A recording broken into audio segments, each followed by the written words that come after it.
Yo, what up, little homie? This is Al Scratch from the legendary Ill Al Scratch.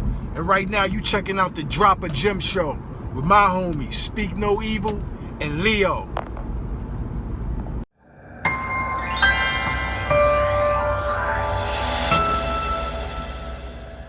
Alrighty, let's go. You already know what the fuck this is. The most infamous hip-hop podcast on the planet, the Drop a Gem show. Me, I'm your host, Speaking No Evil. And I'm your host, the Unstable Genius, Leo. Peace party people on this live Monday night. Yo, phase 2 reopening of NYC. And tonight, we got the Shaolin legend in the house, the rugged child, Shyheim. And we got him waiting online, so let's bring him in, brother. Shyheim, what up, baby? What's going on? Yo, peace. What's up, y'all? Peace. Chillin', brother. I just want to say thank you, fam. Like, salute. I've been trying to get you for a minute, and you came through with your words, so I appreciate you, man. It's an honor. You know what I mean? Yeah, no, that's a fact. You know that. Indeed. Well, so where y'all located? LI? I seen the 516 number. Nah, that's just a calling number. We in Queens. You know what I'm saying? We in the boroughs and all that. So. Okay. That's what's up. What up? That's what. Absolutely. What? Let's just jump right in, man. Got a lot to cover. To start from the rib, man. Growing up, Shaolin, you grew up a lot differently than a lot of these other kids, due to the fact that you kind of grew up in the music business and the street, so to speak. Talk a little bit about that, the challenges that both presented, and, just give a little insight into that. All right, let me see if I understand the question correctly. What was you want to know, the difference, or you just want to know how was it?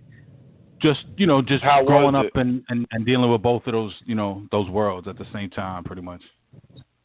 Well, with anything, you don't realize the magnitude of something you're dealing with as you're going through it. So for me, I was just growing up doing something that I loved to do. And, it was parallel. It was like I couldn't really enjoy fame because reality kept me grounded. So it was like on one hand, I was traveling the world, but then as soon as I came back to Staten Island, Stapleton, I all the ills that was from my neighborhood still affected me, you know what I'm saying, as far as family and friends and, drug addictions and, homicides and things of that nature. So it kind of kept me grounded to reality of life. So talk about, it's, your story's a little different than the average, person we interview, and we interviewed a lot of legends. But yours started so early because you were considered a prodigy, you were considered a wonderkind, you were considered someone who just had this gift and this natural talent for lyricism and writing and rapping at such a young age. So just looking back on it now, how young were you when the bug first hit you, when you realized you just had this knack for hip-hop that other people just didn't have? Well, because hip-hop, I grew up around it, right? So, like some of my cousins, like they used to spray paint graffiti, and, and they used to have the big Cunyon radios and stuff like that. So that's how I got into listening to, Red Alert and all those on WBLS. Back in the days when you had to tape the radio station and stay up all night to catch it and tape it, Yep. So I used to sneak and listen to my cousins' tapes while they was gone, and that's how I started to like hip-hop. But also, I was like in the 4th grade, and my friend, his brother, he was in my his brother was Milk and Giz. So Milk and Giz is chilling audio too.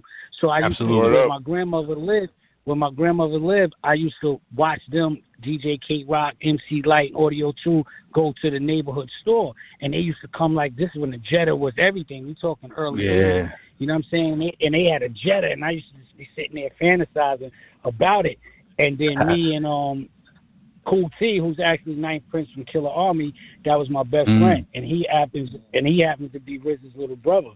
So we lived next door to each other. So me and him just started writing our raps while everybody was doing their thing, and we would sneak in, mess with their equipment and stuff like that. And from then we would just be outside rapping and battling, and we used to battle, the Silent Soldiers, King Just. We was all young. We was still like, 5th grade, 6th grade. And then I met Mercury. Then I met Mercury from the Force and D's because he's actually from Staten Island as well. Right. So and Mercury, rest in peace, he used to throw shows and talent shows, and that's how I would perform. And then as that, as word started to travel, then I was meeting people who did other shows and different producers like R&S, and then RZA started to make beats also, and then I started just recording like demo songs, and actually how I got my deal was because they were shopping a group at the time called GP Woo with Pop the Brown Hornet, KD, and they actually featured on my first album. But they were shopping them to record labels, and they were shopping them to Virgin. And at the same time, the clan was being put together. It was always Wu-Tang, you know what I'm saying, but it wasn't the group, you know what I'm saying? So around our way, Wu-Tang was just, I wouldn't say a gang back then. It was just a crew, you know what I'm saying, that represented our projects. So then it was like they was in the meeting or whatever, and the tape rolled over to my song. And they was like, who's the girl? And they like, nah, that's not a girl, because my voice was real squeaky. And they was like, nah, that's my little tape from our project. And they was like, well, at this time you had Criss Cross, ABC, The Boys, you know what I'm saying? Yeah, right. And I was cursing, I was talking probably things that they probably just shocked. The shock value was like, what is a kid? And then they was like, let us get a picture. And then they sent the picture, and they was just like, yo, we want to sign them.